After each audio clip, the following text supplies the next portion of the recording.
أعوذ بالله من الشيطان الرجيم.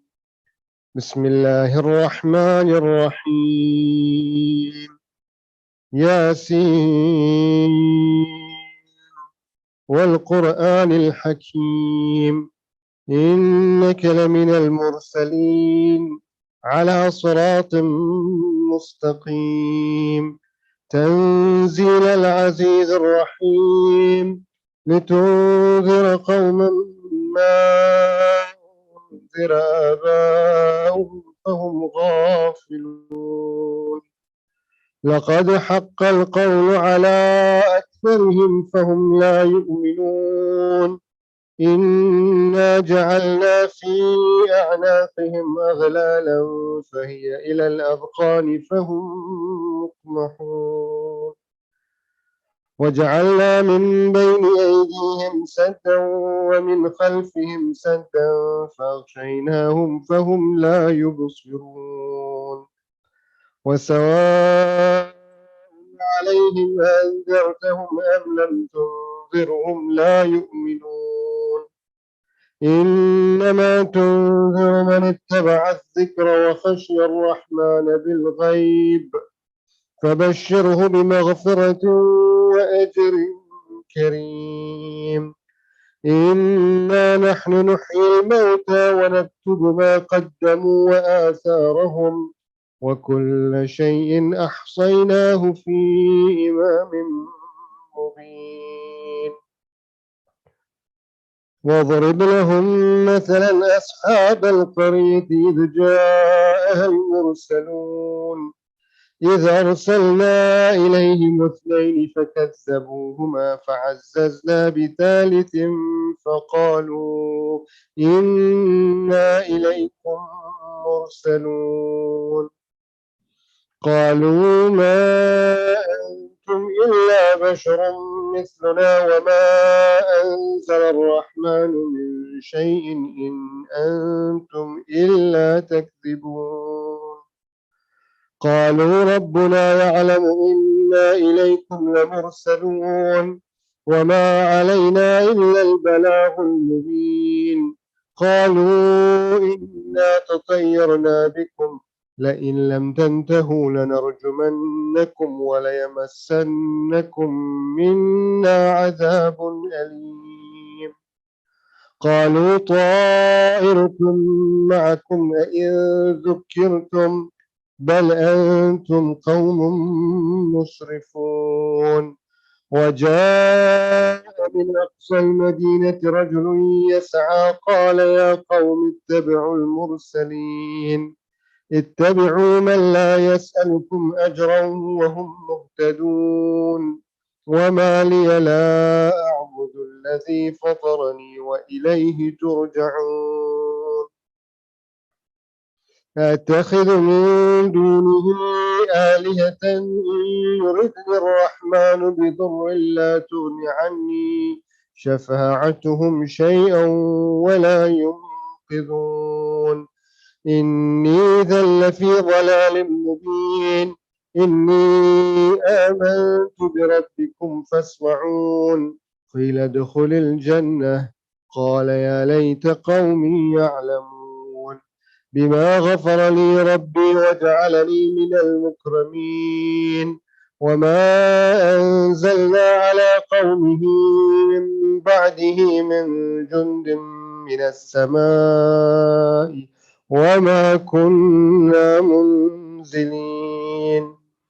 إن كانت إلا صيحة واحدة فإذا هم خامدون.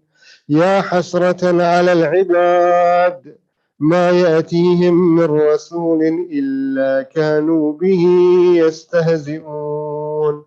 ألم يروا كم أهلكنا قبلهم من القرون أنهم إليهم لا يرجعون وإن كل لما جميع لدينا محضرون وآية لهم الأرض الميتة وأحييناها وأخرجنا منها حبا فمنه يأكلون وجعلنا فيها جنات من نخيل وأعناب وفجرنا فيها من العيون ليأكلوا من ثمره وما عملته أيديهم أفلا يشكرون سبحان الذي خلق الأزواج كلها مما تنبت الأرض ومن أنفسهم ومما لا يعلمون وآية لهم الليل نسلخ منه النهار فإذا هم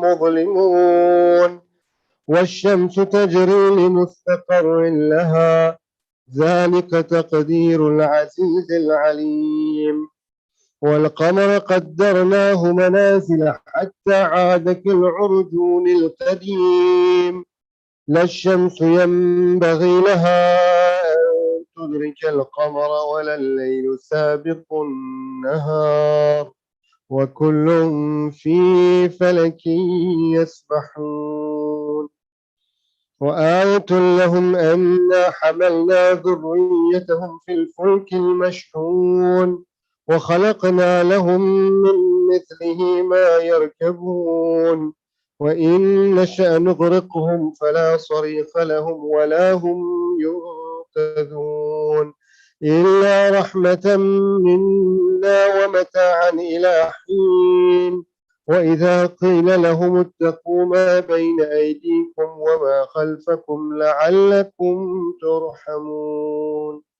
وما تأتيهم من آية من آيات ربهم إلا كانوا عنها معرضين وإذا قيل لهم أنفقوا مما رزقكم الله قال الذين كفروا للذين آمنوا ونطعم من لو يشاء الله أطعمه إن أنتم إلا في ضلال مبين ويقولون متى هذا الوعد إن كنتم صادقين ما ينظرون إلا صيحة واحدة تأخذهم وهم يخصمون فلا يستطيعون توصية ولا إلى أهلهم يرجعون ونفخ في الصور فإذا هم من الأجداث إلى ربهم ينسلون قالوا يا ويلنا من بعثنا من مرقدنا هذا ما وعد الرحمن وصدق المرسلون إن كانت إلا صيحة واحدة فإذا هم جميع لدينا محضرون فاليوم لا تظلم نفس شيئا ولا تجزون إلا ما كنتم تعملون إن أصحاب الجنة اليوم في شغل فاكهون هم وأزواجهم في ظلال على الأرائك متكئون لهم فيها فاكهة ولهم ما يدعون سلام قولا من رب رحيم وامتازوا اليوم أيها المجرمون ألم أحد إليكم يا بني آدم ألا تعبدوا الشيطان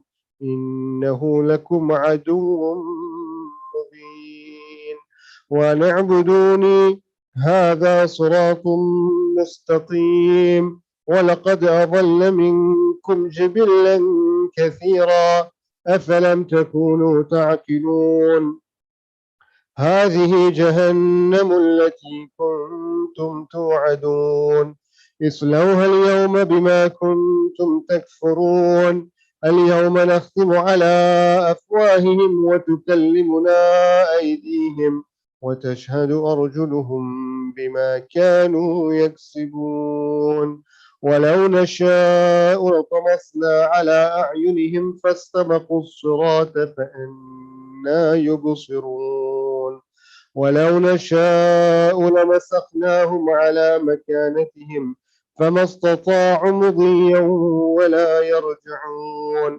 ومن نعمره ننكسه في الخلق أفلا يعقلون وما علمناه الشعر وما ينبغي له إن هو إلا ذكر وقرآن مبين لينذر من كان حيا ويحق القول على الكافرين أولم يروا أنا خلقنا لهم مما عملت أيدينا أنعاما فهم لها مالكون وذللناها لهم فمنها ركوبهم ومنها يأكلون ولهم فيها منافع ومشارب أفلا يشكرون واتخذوا من دون الله آلهة لعلهم ينصرون لا يستطيعون نصرهم وهم لهم جند محضرون فلا يحزنك قولهم إنا نعلم ما يسرون وما يعلنون أولم ير الإنسان أنا خلقناه من نطفة فإذا هو خصيم مبين وضرب لنا مثلا ونسي خلقه قال من يحيي العظام وهي رميم قل يحييها الذي أنشأها أول مرة وهو بكل خلق عليم الذي جعل لكم من الشجر الأخضر نارا فإذا أنتم منه توقدون أوليس الذي خلق السماوات والأرض بقادر على أن يخلق مثلهم بلى وهو الخلاق العليم إنما أمره إذا أراد شيئا أن يقول له كن فيكون فسبحان الذي بيده ملكوت كل شيء وإليه ترجعون صدق الله العلي العظيم اللهم صل على محمد وآل محمد. Surah Fatiha is requested from Marhum Ali Akbar Suleiman, Marhum Hussain Ali Akbar Ali Chaudhry, and Kul Arwahil Marhumin, Surah Al-Baqatul Fatiha.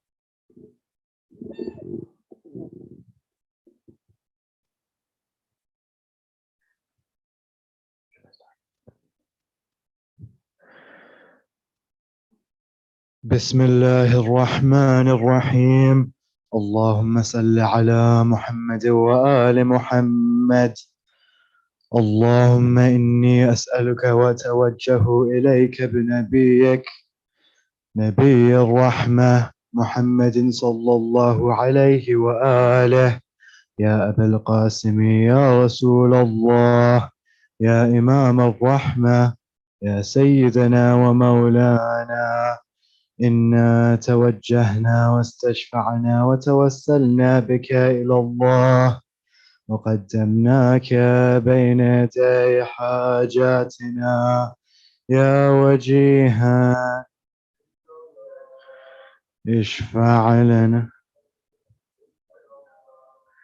يا أبا الحسن يا أمير المؤمنين يا علي بن أبي طالب يا حجة الله على خلقه يا سيدنا ومولانا إنا توجهنا واستشفعنا وتوسلنا بك إلى الله وقدمناك بين يدي حاجاتنا يا وجيها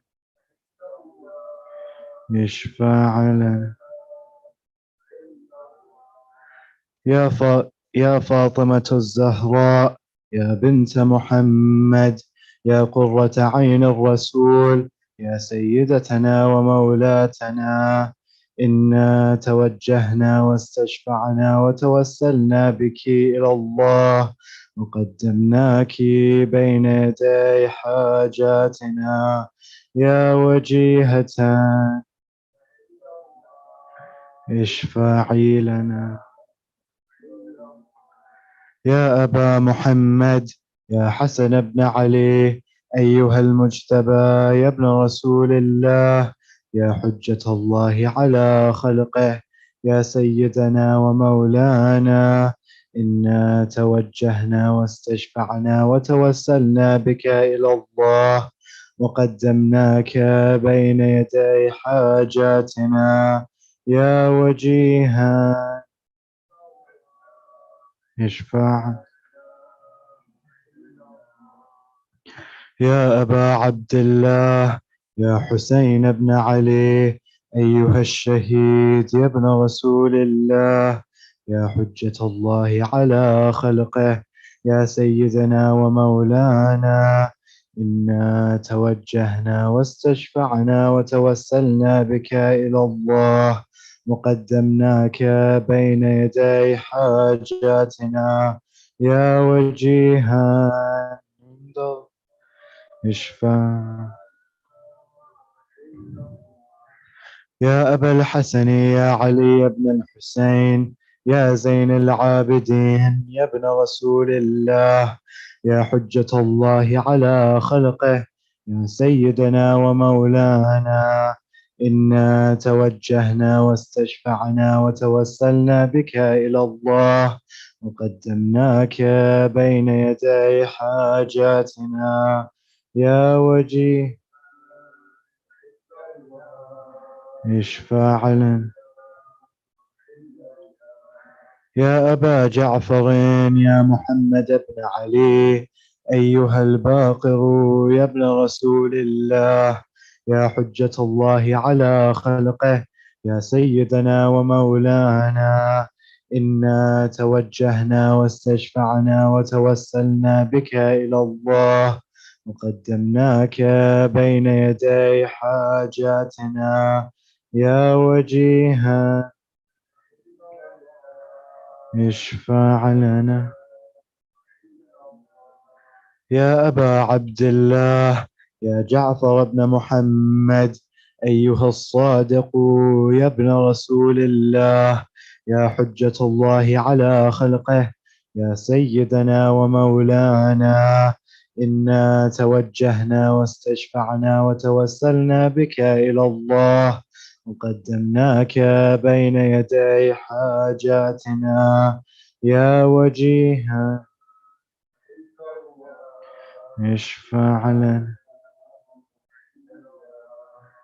يا أبا الحسن، يا موسى بن جعفر، أيها الكاظم يا ابن رسول الله، يا حجة الله على خلقه، يا سيدنا ومولانا، إنا توجهنا واستشفعنا وتوسلنا بك إلى الله، وقدمناك بين يدي حاجاتنا يا وجيه اشفع لنا. يا أبا الحسن، يا علي بن موسى، أيها الرضا يا ابن رسول الله، يا حجة الله على خلقه، يا سيدنا ومولانا، إنا توجهنا واستشفعنا وتوسلنا بك إلى الله، وقدمناك بين يدي حاجاتنا يا وجيها اشفع لنا. يا أبا جعفر، يا محمد بن علي، أيها التقي الجواد يا ابن رسول الله، يا حجة الله على خلقه، يا سيدنا ومولانا، إنا توجهنا واستشفعنا وتوسلنا بك إلى الله، وقدمناك بين يدي حاجاتنا يا وجيه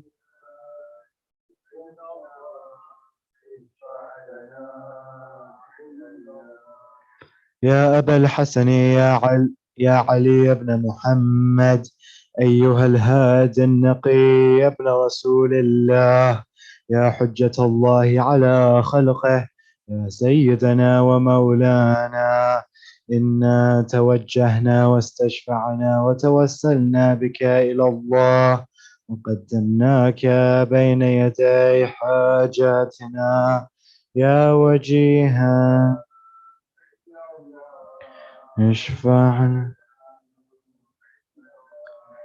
يا أبا محمد، يا حسن بن علي، أيها الزكي العسكري يا ابن رسول الله، يا حجة الله على خلقه، يا سيدنا ومولانا، إنا توجهنا واستشفعنا وتوسلنا بك إلى الله، وقدمناك بين يدي حاجاتنا يا وجيها عند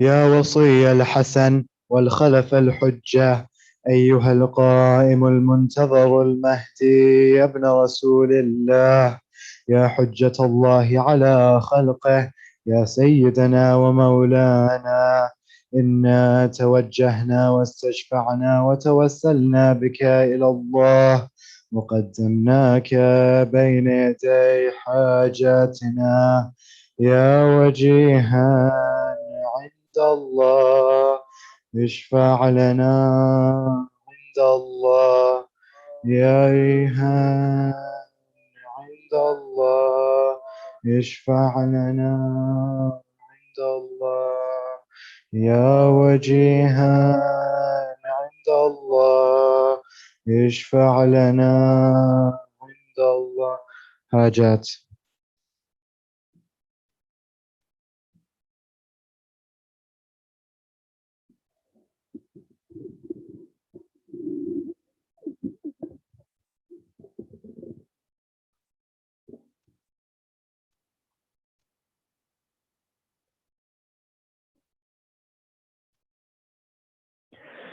يا سادتي وموالي، إني توجهت بكم أئمتي وعدتي ليوم فقري وحاجتي إلى الله، وتوسلت بكم إلى الله، واستشفعت بكم إلى الله، فاشفعوا لي عند الله، واستنقذوني من ذنوبي عند الله، فإنكم وسيلتي إلى الله، وبحبكم وبقربكم أرجو نجاة من الله، فكونوا عند الله رجائي يا سادتي يا أولياء الله، صلى الله عليهم أجمعين، ولعن الله أعداء الله، ظالميهم من الأولين والآخرين، آمين رب العالمين.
أعوذ بالله من الشيطان اللعين الرجيم. بسم الله الرحمن الرحيم. فوضوا أمري إلى الله، إن الله بصير بالعباد، ولا حول ولا قوة إلا بالله العلي العظيم. حسبنا الله ونعم الوكيل، ونعم المولى ونعم النصير، والصلاة والسلام والتحية والإكرام على الرسول المسدد المصطفى الأمجد المحمود الأحمد، الذي سمي في السماء بأحمد وفي الأرض بأبي القاسم محمد. اللهم صل على محمد. وعلى أهل بيت الطيبين الطاهرين المعصومين المظلومين المنتجبين الذين أذهب الله عنهم الرجس وطهرهم تطهيرا. اللهم صل على وقل رب اشرح لي صدري ويسر لي أمري واحلل عقدة من لساني يفقه قولي. أما بعد، قال الله تبارك وتعالى في كتاب الكريم: بسم الله الرحمن الرحيم. قل لا أسألكم عليه أجرا إلا المودة في القربى. صدق الله العلي العظيم. My respected elders, brothers and sisters in Iman, in Allentown, Pennsylvania, or across the globe, wherever you are hearing my voice, Salamun alaikum jami'an wa rahmatullahi wa barakatuh. Question: what is wisdom? Keep that question in the back of your mind, inshallah. We will return to it. We come to a moment in time where the sixth Imam is in his final moments of his life. When he's in his final moments of his life, according to the narration, he calls on to his son, the seventh Imam. He calls on to Imam al-Kadhim alayhi salam. When he calls on to Imam Kadhim alayhi salam, he says, "Oh my son, I wish to tell you something." He says, "My father, tell me, what is it that you wish to tell me?" You know, the final moments are dedicated to perhaps the most important statements of one's life. For example, Imam Amir al-Mu'mineen, in his final moments, he says, Allah, Allah fil Quran, Allah, Allah being a point of emphasis. He says, Allah, Allah fil Quran, Allah, Allah fil Aitam, Allah, Allah fil Masakin. He says, by Allah, the Quran, the orphans, the poor, look after them, essentially is what the Imam is saying.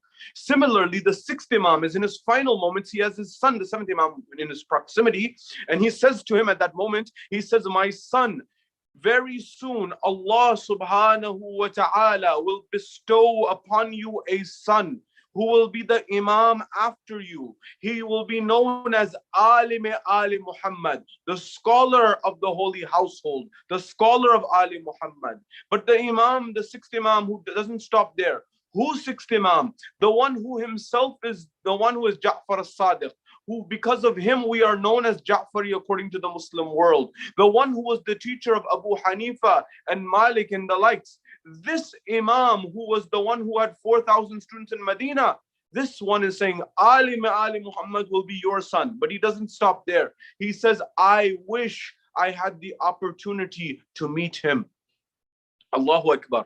Who is this individual? Who is this personality? Imam Ali ibn Musa al-Rida, who is being commemorated tonight, his birth, his Wiladat, which we are here to commemorate tonight, where the sixth Imam before his birth is saying, I wish that I were having the opportunity to be able to see him. This was that personality who the Imams after him and the Imams before him longed to have the meeting and be able to see Imam al-Rida alayhi salam.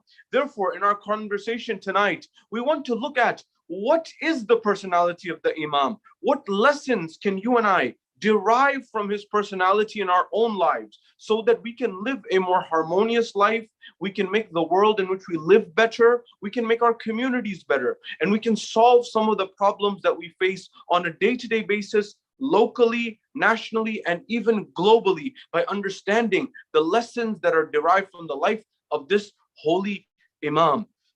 Towards that end, I want to look at a few things in terms of understanding this. That is, at the first level, I want to look at the state of the Muslim empire during that time, what was going on. And then I want to look at what is the position of the holy Imam in this whole situation. How did the Imam go from Medina towards modern day Persia or Iran? What led to that coming about? I also within this want to compare and contrast the movement of Imam al-Hussein alayhi salam with the movement of Imam al-Rida alayhi salam. Because one of the Imams stood and fought against the oppressor of the time. The other one, he seems to take a very different position and stance. Is it very different? How is it different? He becomes the heir apparent, the crown prince of the ruling party, which is committing atrocities. What is that, and what lessons can you and I derive from that as well? And finally, I want to look at what are the solutions to the problems that the Imam has given at that time as well as in this time, and what lessons can you and I derive from the holy Imam al-Rida alayhi salatu wassalam in our lives and in the next generations of our community, inshallah. This is our agenda for the night. Wherever you are, in Allentown or wherever you're hearing my voice, from the bottom of your heart, send a salawat on Muhammad wa ali Muhammad. Allahumma salli ala Muhammad. At the first level, I want to look at what was the state of the Muslim empire at that time. You see, when we look at the history, you will find that there were the Abbasid rulers who took over after the Umayyads. As you know, and many Ahl Sunnah or non-Shia scholars have also written, such as Maulana Abu al-A'la al-Mawdudi, who is not Shia, he's written a book called Khilafa wa Mulukiya. And in this book, he said that in Islam, from his perspective, there were the Khulafa, who were the first, second, third, and fourth, culminating with Imam Ali alayhi salam, according to him. But after Imam Ali, the Khilafah system in Islam ended, according to Maududi. Maududi, who actually passed away in Buffalo, New York, he came forward and said, look, afterwards came a movement or a system which you and I and we would call a system of Mulukiya. What is Mulukiya? Mulukiya is a system where it is kingdoms. So the Umayyads were one Mulukiya. After them came the Abbasids, who were another dynasty or a ruling party that was one family. The Abbasids came to power, Abbasid coming from the name of the uncle of Rasulullah, not Hazrat Abbas in Karbala, but the uncle of Rasulullah, by his lineage. So they used their relationship to Imam al-Hussein in order to say, we are avenging the blood of Imam al-Hussein alayhi salam. And they came to power. Mansur, then Harun, then Ma'mun. Of course, we don't say, for example, Harun al-Rashid. We don't accept that. Because if you translate Harun Rashid, it becomes, in English, Aaron the rightly guided. We don't believe he's rightly guided. Therefore, he's Harun al-Abbasi. Before him was Mansur. Mansur is the one who laid the foundation of Baghdad. He made Baghdad the capital, and he drained the blood of the Sadat and the cements, and that's how he built the walls of Baghdad. From there came Harun. Harun was the one who ruled, and he established, and much of the sciences and arts began to flourish under the rule of Harun. And after Harun comes Ma'mun, who takes over where he left off. There's a moment in time, according to the riwayat, that Ma'mun is sitting after his father Harun has died. He comes forward and he says to his wazirs, his advisors, he says, "Oh, my advisors, I want to ask you for some strategy. I want you to ask me for some advice," because the wazirs were advisors and their job was to use their brain power to answer the questions that the ruler had. This happened in the European dynasties and many dynasties across the world. You had advisors who would give you consultation. And so he said, look, here's the matter. I have ascended to the throne. My father has died. Who is a threat to my rule? Who is a threat to me staying on this throne that I'm not now sitting on? The wazirs come forward and say there is at least three. Says, I have two in my mind, but okay, let me hear what you have. They said, number one, the first threat is Amin, your brother. He says, very well. Okay. That you don't worry about. I'll take care of him. By the way, someone should not think that the names of the Ahlul Bayt, for example, whether it's a name like Amin and this circumstance, or it's a name, for example, Mansur. Mansur was the tyrant of the Abbasids, but by the way, as a side note, as a footnote, one of the titles of the Imam of our time, Imam Rasul Zaman, is Mansur min Ali Muhammad. If you read the Ziyarat, you'll know that. These are words of Arabic, which are names that have had certain connotations. You will also remember that there was the name of Imam Ali's son, and based on Uthman bin Maz'un. This is a topic for another day. In the interest of time, I will leave this to the side. He says, who's the first threat? He says, the first threat is your brother Amin. Okay, very well. He says, don't worry about him. I'll take care of him, Ma'mun says. He said, who's the second threat? He says, the second threat that is there to you is another wazir who wasn't there at the time. He is very astute. He's very smart, and he's a major threat to you. You need to get rid of him. He said, very well. I had that on my radar as well. But who's the third threat to my rule and my kingdom? The wazir said, there's an individual by the name of Ali ibn Musa ar-Reza. He said, Ali ibn Musa? Who's this? Now imagine.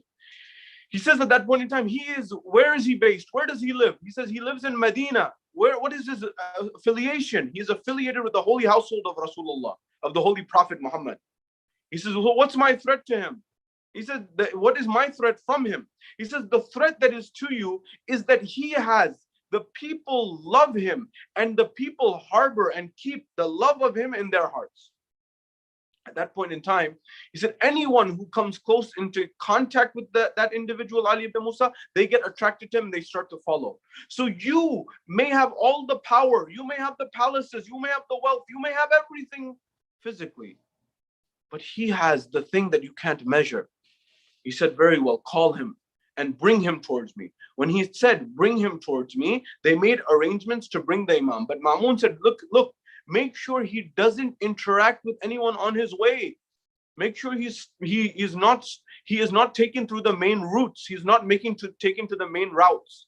He will convert people. He will start a movement. If you think this is hard to believe and hard to swallow, I'll give you a modern contemporary example that some of our elders will remember. What happened?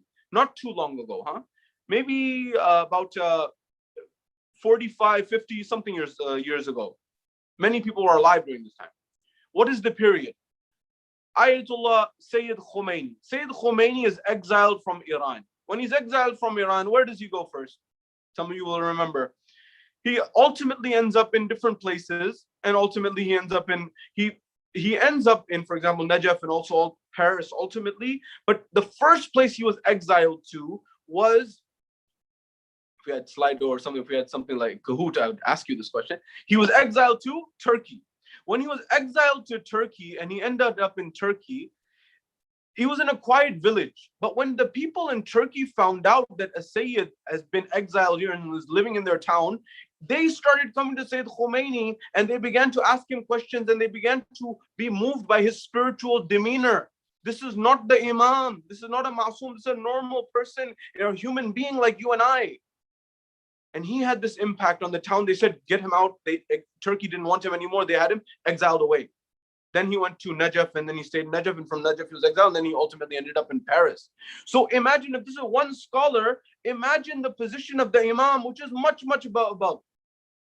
So they had a real threat and a real concern with respect to the position of the Imam alayhi salam. So he said, Ma'mun said, take him from inside roads. Don't take him from the main avenues. Otherwise he will topple the regime. So he made these arrangements, and the Imam alayhi salam was brought towards Khurasan, ultimately Mashhad, and Iran, modern day Tus.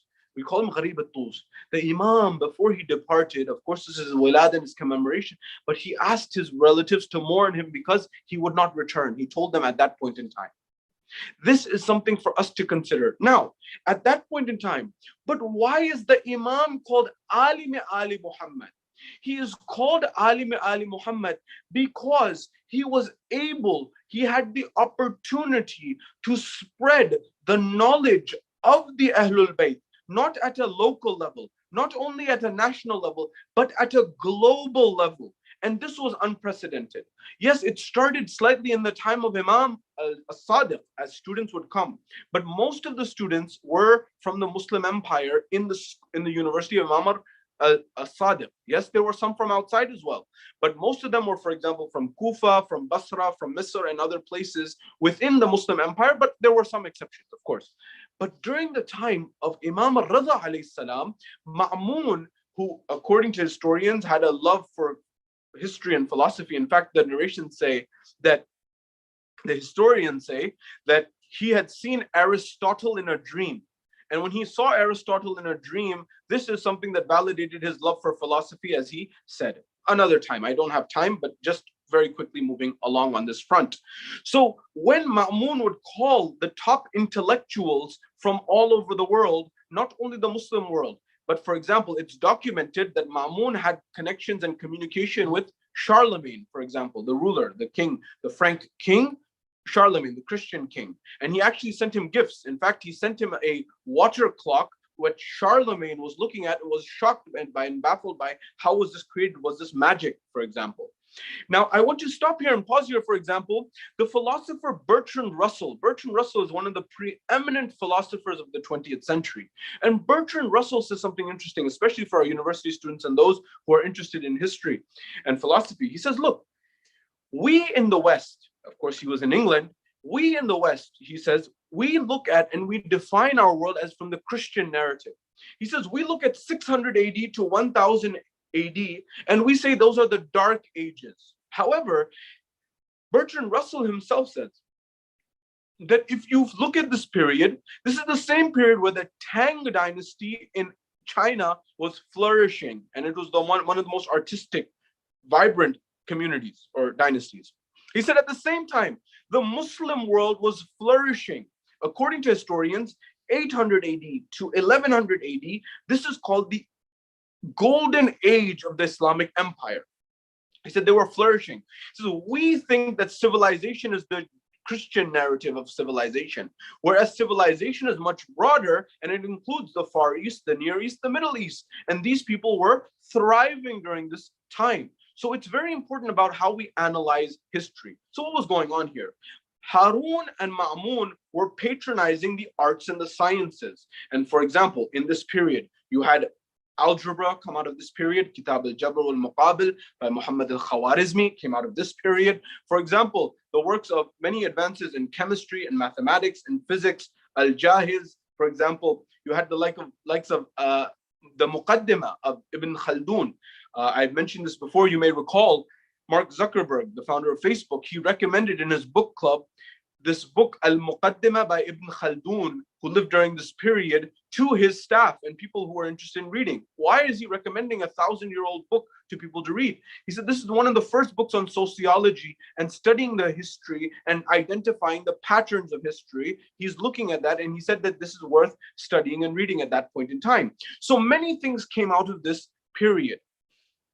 Algorithm is a direct Latinization of Khawarizmi. Muhammad al-Khawarizmi, his name became algorithm in the modern world. That's the root word of where it comes from. Many sciences came from this period. Many arts came from this period. For example, the Rubaiyat of Umar al-Khayyam came around this period. Many things came during this period. Now here's the crux that we need to understand. And this is where we need to be very particular and precise about how we analyze individuals. And I'll take a case study here, an example. Omar II, Omar ibn Abdul Aziz. You come forward, Omar ibn Abdul Aziz was one of the Umayyad rulers. You come forward and say to me about Omar ibn Abdul Aziz, he's the worst person who ever lived. He was an Umayyad ruler. I say, hold on a second. Do you know Omar ibn Abdul Aziz, Omar II was the person who gave Fadak back to the Ahlul Bayt? Now hold on a second. Is Fadak something you can even give back to the Ahlul Bayt? There is the riwayah of the Imam that Fadak is the four corners of the world and the universe. You can't give it back. Leave that on the side for a moment. But he physically gave the garden back.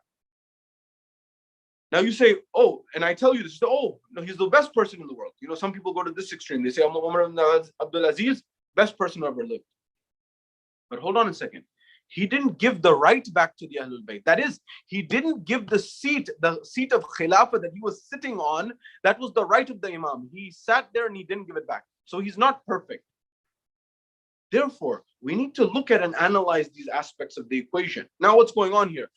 Harun and Ma'mun, the Abbasid rulers, they are patronizing the arts. Arts and sciences are flourishing. And many of these people, by the way, even in the aftermath of them, were followers of the Shia school of thought. Not necessarily the ones who were being paid by Ma'mun and Harun, no. But I'm saying, for example, Avicenna, Ibn Sina. Ibn Sina's canon of medicine, which was used as the textbook of medicine throughout the world up to 400 years ago, Ibn Sina was a follower of the Ahlul Bayt. First he was Ismaili, and then they say he became Ithna Ashari thereafter.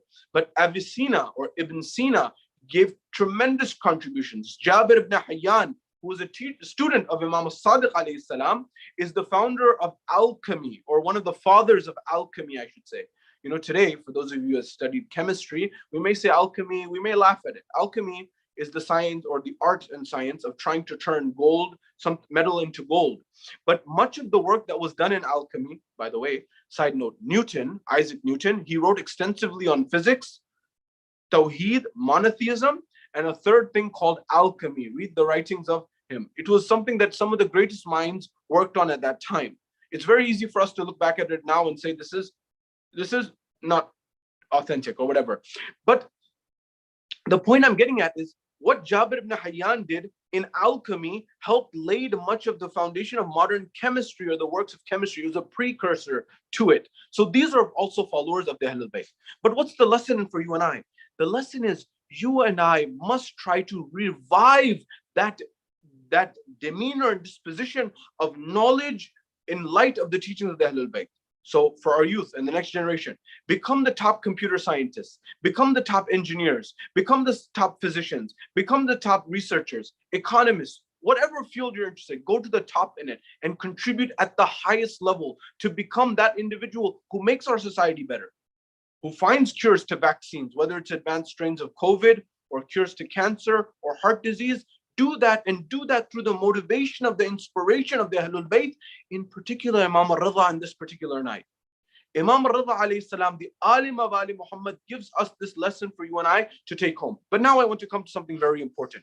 What is the comparison and the contrast between the movement of Imam al-Hussein alayhi salam and the movement of Imam al-Rida, and what lessons can you and I derive from this? How? Imam al-Hussein alayhi salam is facing the tyrant, the zalim, Yazid ibn Muawiyah al-Umawi, the Umayyad. Imam al-Hussein alayhi salam rises against him and fights him to the death. This is the Imam, third Imam. Imam Ali ibn Musa al-Rida, he is the son of Imam al-Hussein alayhi salam, the grandson of Imam al-Hussein alayhi salam. Does he fight? Think about this. Ma'mun calls him from Medina, brings him towards Tus. When he brings him towards Tus, at that point in time, in modern day Persia and Iran, he not only does that, he makes him his Wali al-Ahd, he makes him his crown prince. When he makes him his crown prince, the Imam could have rejected, the Imam could have refused. He could have. Now you may say, oh, he would be killed if he did. Well, the Imam knew he was going to be killed anyways. The Imam knew as soon as he left Medina, before he left Medina, he called his relatives and said, I won't come back here. The Imam is not afraid of death. So if it was a matter of that, then the Imam right away would have said, I don't accept this position. He accepted it, but he gave a very important clause that you and I need to know. He said, look, I accept this position because you're forcing it on me. However, I will not give any verdicts, because part of that was for him to make judgments. He said, I won't make any verdicts. So why did the Imam take this position? This is very important for us to understand. Why? This is so important because one of the biggest issues in my conversations with ulama at from the Hawza and many others at the top scale, we think that the movement of Imam al-Hussein alayhi salam, although it's the most high, Imam al-Hussein alayhi salam is the beating heart of Shiaism. He's our heart. We need to always remember awwaluna Muhammad wa akhiruna Muhammad wa awsatuna Muhammad wa kulluna Muhammad. They are all Muhammad. The first is Muhammad, the last is Muhammad, the middle is Muhammad. All of them are Muhammad. That's the key point that we need to remember. So if Imam al-Hussein alayhi salam is rising, if Imam al-Rida was in the place in Karbala, he would have done exactly the same thing. And if we find that Imam Hussein was in Mashhad, was in Tus, was in Khurasan, the way Imam Rida was, he would have done exactly the same thing.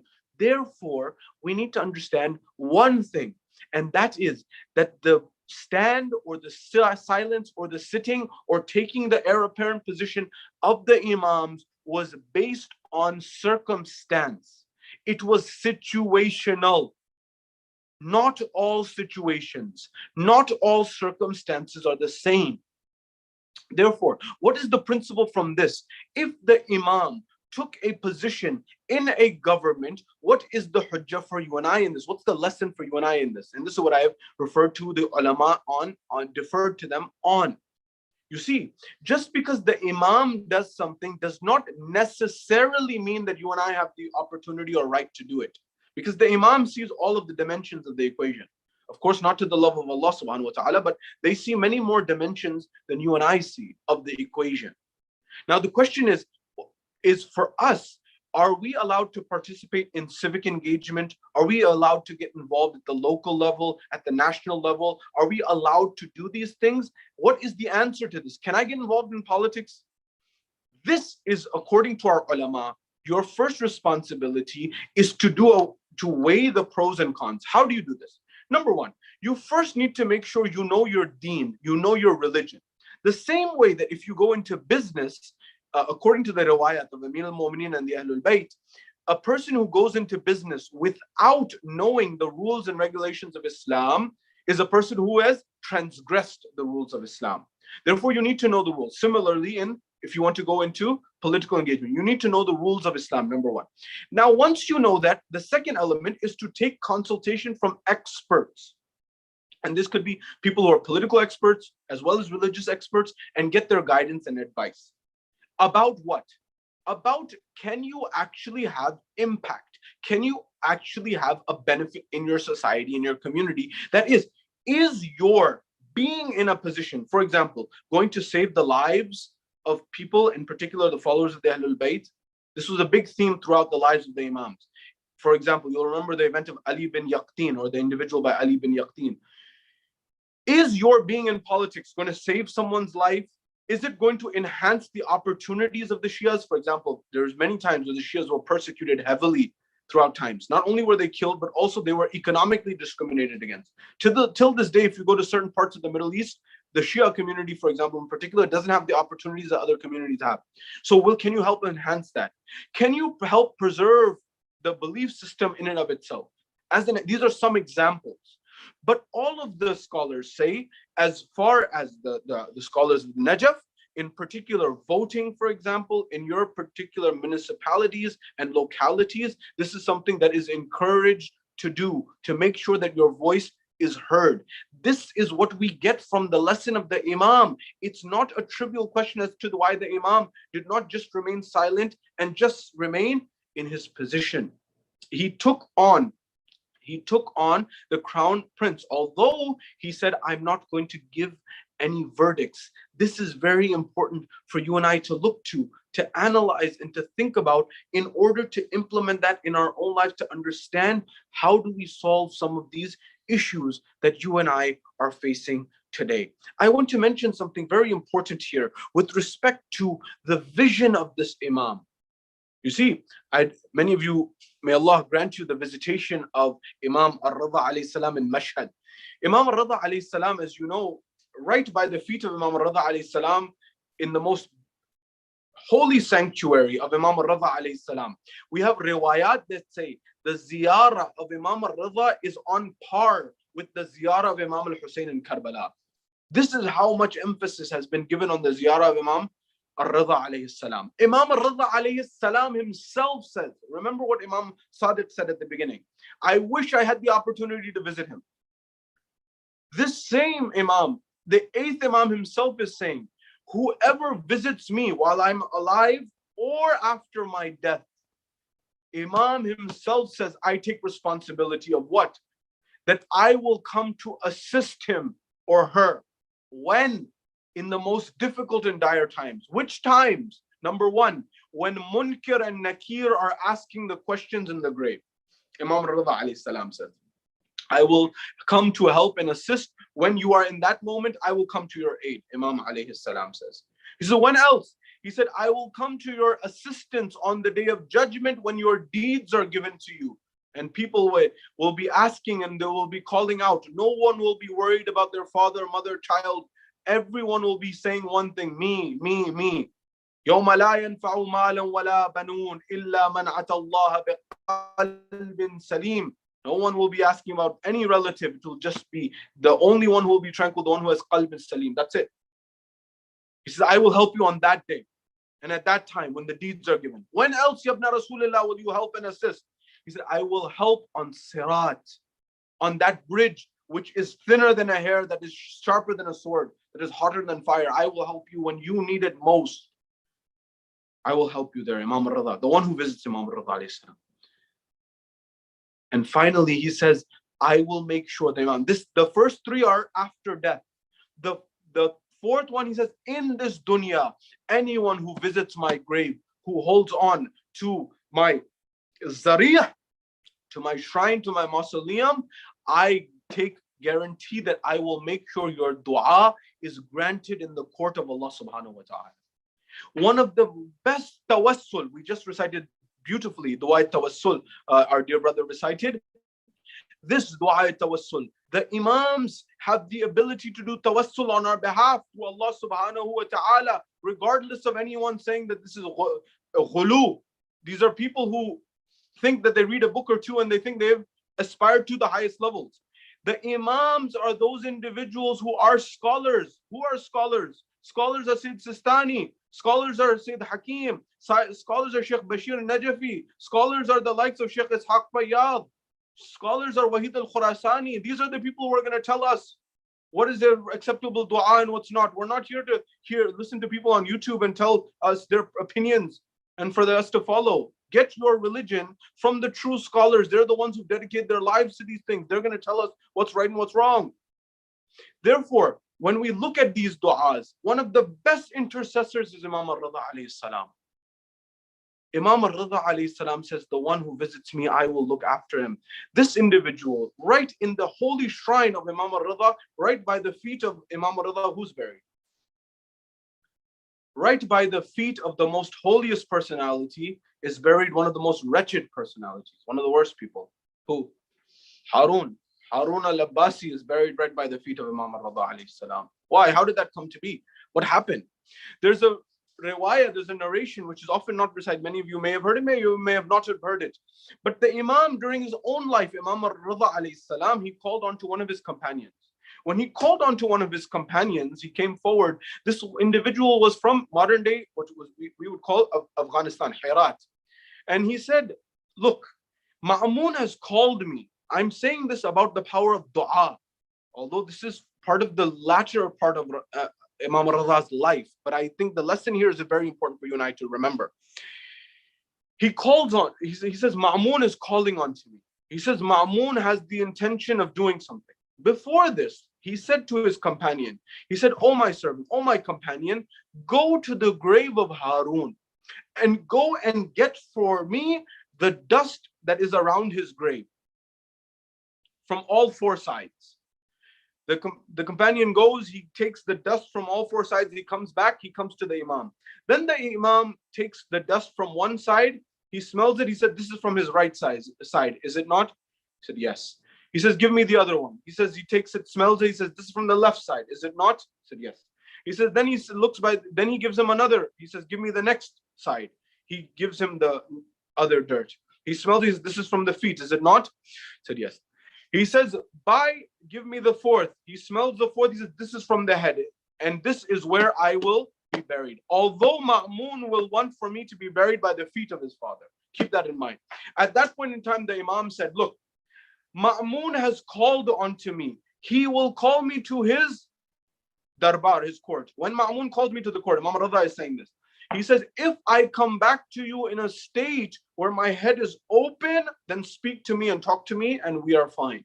However, if I come back to you and I come back to you in a state where my head is covered, do not speak to me, do not say anything to me, for know that I have been poisoned by Ma'mun. The companion said, very well. He said, if this happens, if I am poisoned by Ma'mun, and you will know if my head is covered, if my head is covered, he said, then what will happen is Ma'mun will want to come know this right away, because he gave the poison, he will know, and he will be surveying the house and trying to find out if I have died or not. As soon as I die, after the blood does its job, the poison mixes with my blood and I leave this world physically, my son, the Imam after me, will come and give me ghusl and kafan, and he will ensure that I am taken care of. After these arrangements are made by my son, then you tell Ma'mun, when he insists, then you tell him that I have died. When you tell him that I have died, according to this, of course, this is of the passing of the Imam, and we're commemorating and celebrating the Imam, but the lesson here is very important. The final one that I want to mention here. He says, look, he will want to bury me next to his father, but where next to his father? He will want to bury me by the feet of his father. And what will happen is he will notice that when he digs there will be a rock there. And no matter what is done, that rock will not move. Then he will try the right side, same thing. Then he will try the left side, same thing. One after the other, the rocks will not move. The only place that he will be able to find is that by the head, and that is where my feet will be and the head of Harun will be. And that's where we'll have to bury me. At that point in time, but before this happens, he says to his companion, he says, as soon as they say, okay, this is the only place that we can bury him, they will dig the earth. When they dig the earth, I want you to come forward and recite a dua. When you recite this dua, and according to the narration, the Imam also gave him a piece of bread. He said, when you recite this dua, water will come into my grave. When the water comes into my grave, at that point in time, it will begin to emerge. When it comes, you will see small, small fish. And these small, small fish will be circulating in that grave. When these small, small fish are circulating in the grave, thereafter, then a larger fish will come and it will take over all of the other fish. And at that point in time, then recite the dua again, and then the water will go down. And at that point, then I will be buried there. And it's a long narration, I'm condensing it all of it. As exactly as the Imam did. When the Imam was summoned by Ma'mun, he came back with his head covered. The follower knew what to do. At that time, all the arrangements were made. And then Ma'mun came crying and saying, what has happened? Of course, he knew he had done what he had done, but he was doing a facade and an acting. The lesson that comes from here is, by the way, ethics and morality. I asked the question at the beginning, what is wisdom? There's a difference between knowledge and wisdom. You see, during the time of Ma'mun, sciences and arts were flourishing. But the lesson that you and I need to drive in our modern world is, even if you look at some countries in the Far East, for example, they have developed economically tremendously in the past 2-3 decades. Millions of people have come out of poverty. Yet there's still discrimination against certain minority Muslim Uyghur communities in those countries. So on one side, there's tremendous prosperity. On the other side, there's still discrimination against minorities. Number one. Number two, in the 20th century, knowledge was spreading like tremendously through physics. We developed nuclear energy, atomic energy. But what was that used for? It ended up being used to create atomic bombs that fell on Hiroshima and Nagasaki. Until this day, people are suffering. What is the point I'm getting at? The point I'm getting at is, knowledge is one thing, but it takes wisdom. And the wisdom is what we get from the Ahlul Bayt, because wisdom is based on ethics and principles and morality. That even though you are able to do something, do you still do it or not? That's what we get from the principle of the Ahlul Bayt, alayhimus salam. Therefore, knowledge was spreading at that time, but ethics were not necessarily spreading. Morality was not spreading. Ma'mun was still killing the Ahlul Bayt the same way his father and grandfather had done and were continuing to do. At that point in time, what happened? Everything, as the Imam said to his companion, happened. One after the other. They tried to dig the grave, one right side, left side, by the feet, weren't able to. They dug the grave by the feet, by the head of Harun. When they did this, the Imam's companion came, recited the dua, the water emerged. They were astonished, and the water went down. One of the wazirs was there of Ma'mun. Ma'mun said, what is the meaning of these fish and the water that's in the grave? He says, the one thing, the wazir of Harun, Ma'mun himself says, the one thing that has come to my mind is that these fish are indicative of you and Banu Abbas, your father, your grandfather, and your children. And that means that there will be a bigger fish will come and eat all of the other ones. And that is probably indicative of someone coming from the line of this Imam, of Ali al-Rida, which was the alluding to Imam Sahib al-Asr wal-Zaman, who will take revenge, the concept of Raja, which we will speak about another time, inshallah, life permitting. This all happened, he recited that dua. At that point in time, Ma'mun, then all of this happened, but Ma'mun said, what was that dua you recited?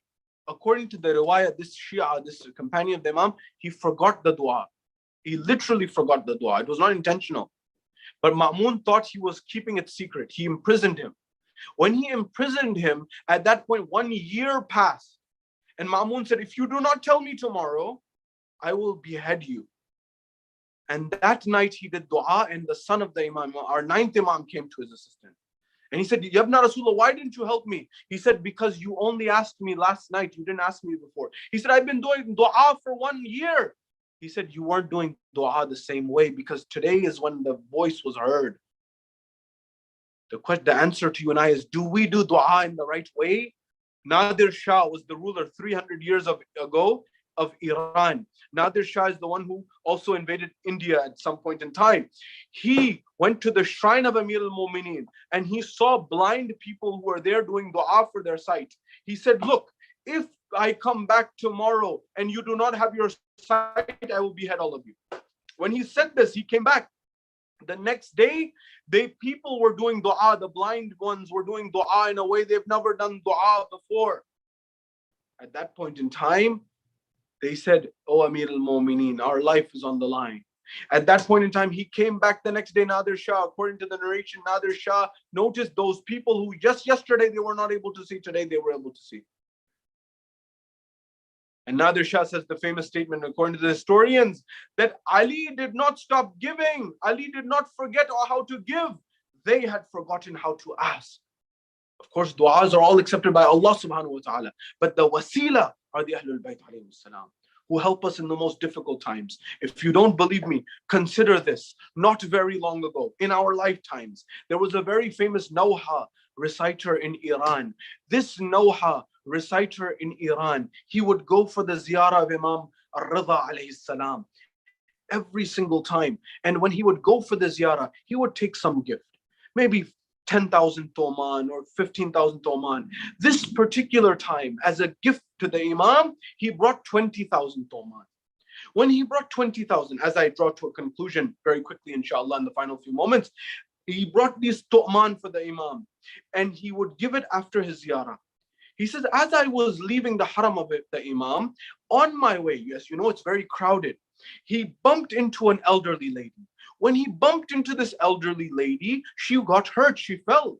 He said, I'm very sorry, I apologize, forgive me, it was too much rush, I was not able to see you. She said, no, it's okay, it's fine, it's fine.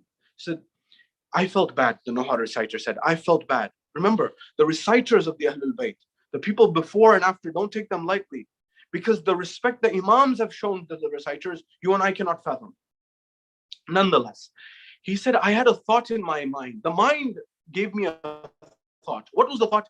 That, you know, I come to the Imam ziyarah all the time. And inshallah, next time I will come, I'll bring more. But let me take these 20,000 toman that I brought this time and give it to this lady for the trouble and inconvenience I've given her. So he said what?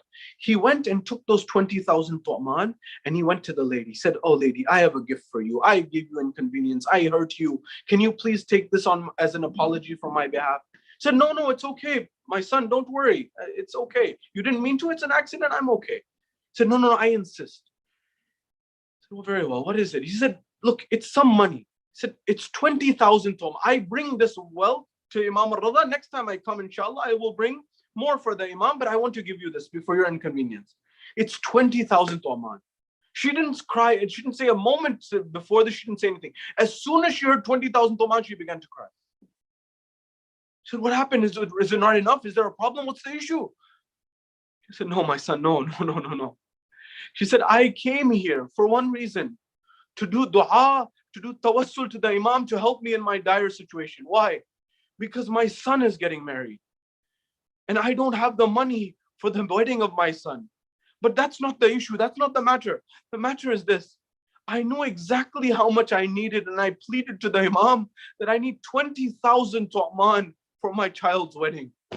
I'm crying for how much this Imam looks after me. That he died right down to the exact amount that I needed. He made sure that it was for me.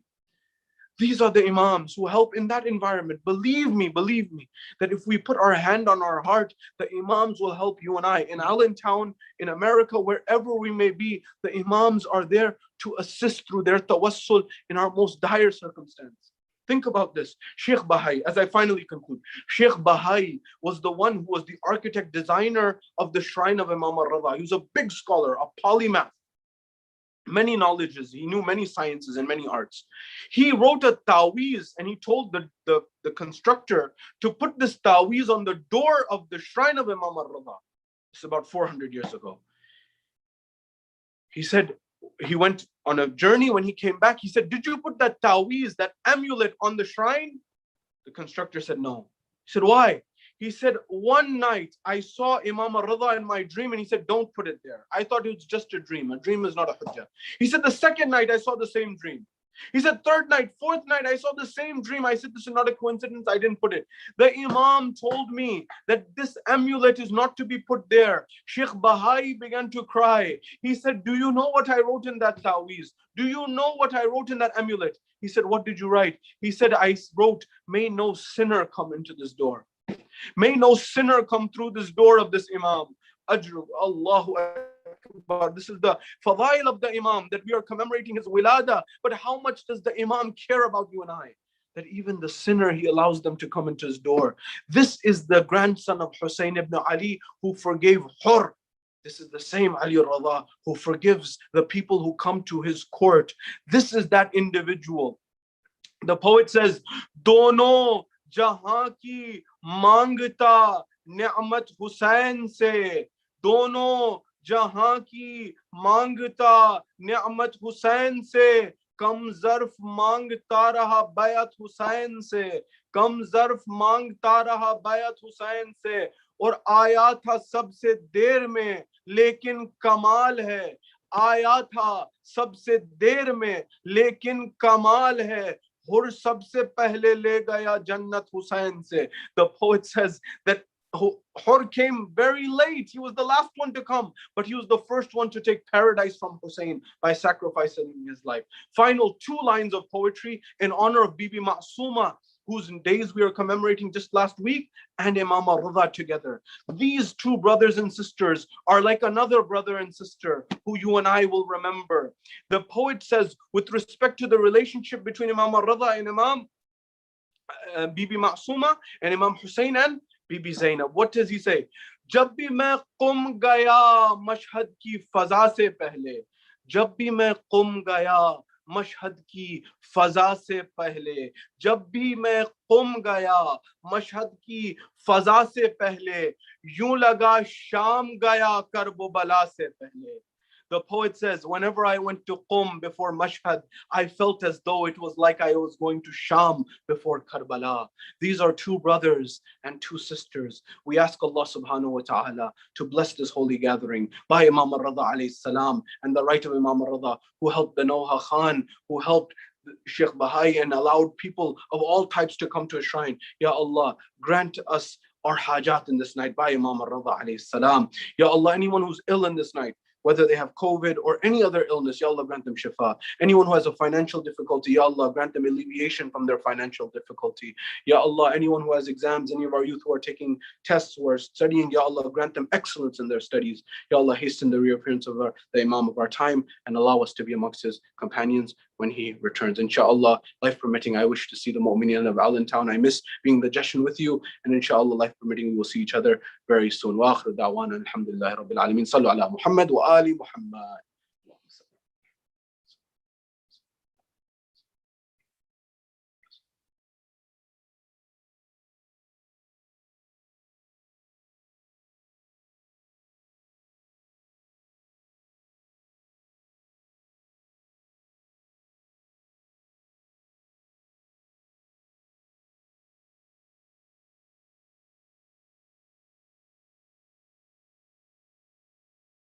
محمد صلوات اللهم صل على محمد.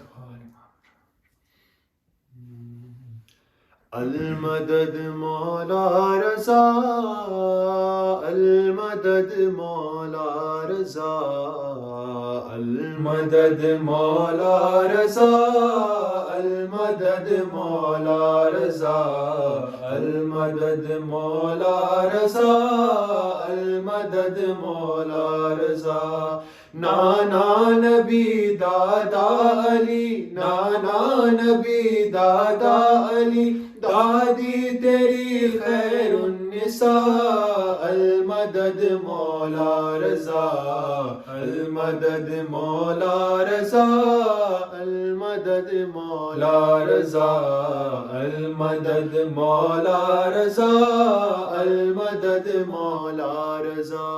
مسکل تیرا مولا رضا عرش اولا سے کم نہیں. کہتا رہوں گا رات دن مجھ کو بھی کوئی غم نہیں. کم نہیں جنت کے خانے کم نہیں جنت کے خانے سے مولا لنگر تیرا المدد مولا رضا المدد مولا رضا المدد المدد مولا رضا المدد مولا رضا المدد مولا رضا مولا علی کا واسطہ مولا حسن کا واسطہ تطہیر زہرا کے مقدس ہر چمن کا واسطہ ہر سال دے ہم حاضری ہر سال دے ہم حاضری یہی دعا اور التجا المدد مولا رضا المدد مولا رضا المدد مولا رضا المدد مولا رضا المدد مولا رضا یا امام رضا یا امام رضا یا امام رضا یا امام رضا یا امام رضا یا امام رضا ہر نفس ہر گھڑی میرے دل سے یہی آ رہی ہے صدا یا امام رضا یا امام رضا یا امام رضا غیر ممکن کو یوں ہوتے ہوئے دیکھا ممکن جاگتی آنکھوں سے جنت میں گزارے کئی دن اس کو کیا ہو یقین جس نے دیکھا نہیں کبھی روزہ تیرا یا امام رضا یا امام رضا یا امام رضا یا امام رضا یا امام رضا یا امام رضا جیتے جی جاؤں سے اپنی میں گزر جاؤں گا جلد مشہد نہ بلاؤ گے تو مر جاؤں گا اے امام غریب تم ہو میرے طبیب جلد کر دو دوا یا سری رضا یا سری رضا یا سری رضا یا امام رضا یا امام رضا یا امام رضا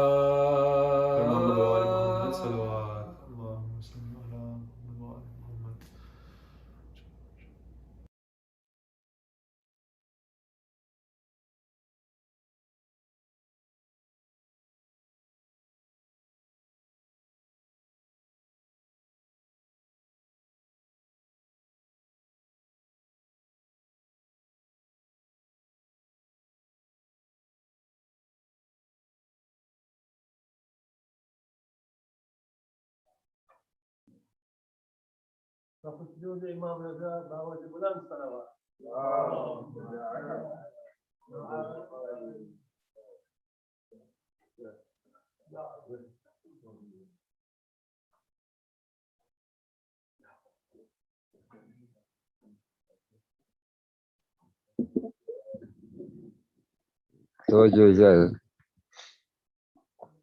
السلام علیکم یا رسول اللہ، السلام علیکم یا امیر المؤمنین، السلام علیکم یا فاطمۃ الزہراء سیدۃ النساء العالمین، السلام علیکم یا حسن المصطفیٰ ورحمۃ اللہ وبرکاتہ، السلام علیکم یا ابا عبداللہ وعلی الارواح التي حلت بفنائک، علیکم منی جمیعا سلام اللہ ابدا ما بقیت وبقي الليل والنهار ولا جعله الله آخر لأحد من دين زيارتكم.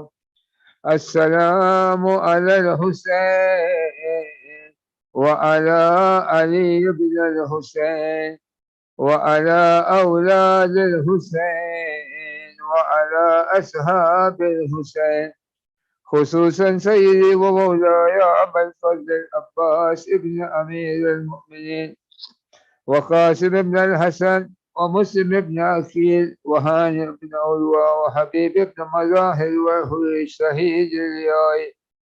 السلام عليكم يا شهداء كربلاء جميعا ورحمة الله وبركاته.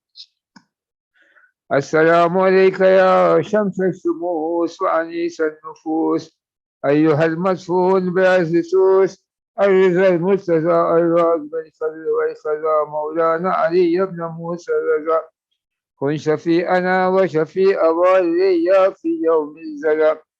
وفقنا الله لزيارتك يا مولاه، ورزقنا الله شفاعتك في الدنيا والآخرة، وعلى أختك فاطمة المعصومة جميعا ورحمة الله وبركاته.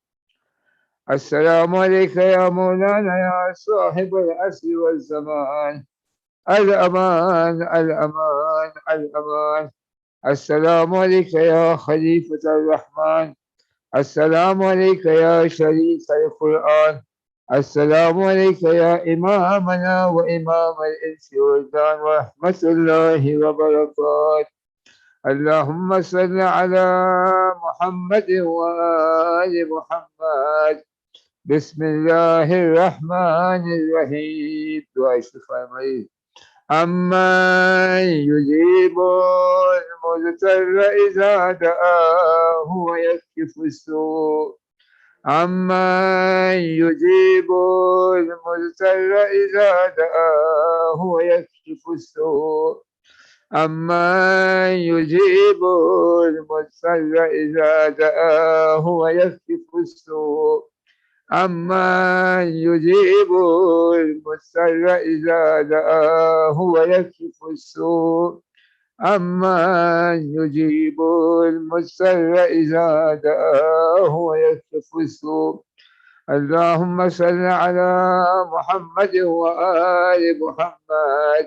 اللهم صل وليك الحجة ابن الحسن، صلواتك عليه وعلى آبائه في هذه الساعة وفي كل ساعة، وليا وحافظا وقائدا وناصرا ودليلا وأينا، حتى تسكنه أرزك توءا وتمتعه فيها طويلا، برحمتك يا أرحم الراحمين.